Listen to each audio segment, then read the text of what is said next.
जे असणारा जो प्रेतविधी जे असणार आहे तो एकत्रच करता येतो आणि त्याला सगळ्याला जे असणारा अग्निसंस्कार आहे तो एकट्यानेही जरी केला तरी सगळ्याचा जे असणारा त्यांचा उद्धार होण्याचं कार्य या ठिकाणी शास्त्रांनी सांगितलेलं आहे. त्रयोदश दिनी पूर्वानी पूजावे श्रवण दानमानी आस्तिक्ष्य पक्षय लागुनी आणि श्राद्ध अपर पक्षी. आणि मग त्या ठिकाणी सगळ्याच एकत्रच केलंय ना आपण.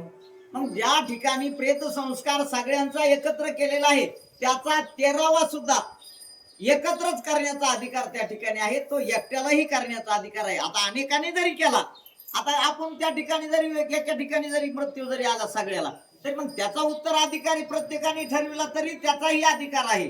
परंतु सगळ्याचा शास्त्र सांगतं एकानेही जरी केला, आता प्रेत संस्कार करण्यासाठी कोणीच जर नसेल तर तो राजाने करावा, पण तसा ठेवू नये.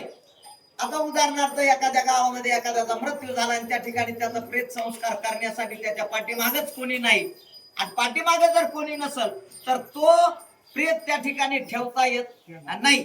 आणि मग प्रेत त्या ठिकाणी नाही ठेवता आलं तर त्या प्रेताचा अग्निसंस्कार करण्याचा अधिकार त्या गावाचा जो असणारा प्रमुख असतो, मग तो पाटील असो किंवा सर अजून प्रमुख दोनच व्यक्ती आहेत त्याचा, आणि मग त्याने केलं तरीही त्याला त्याचा उद्धार होऊ शकतो.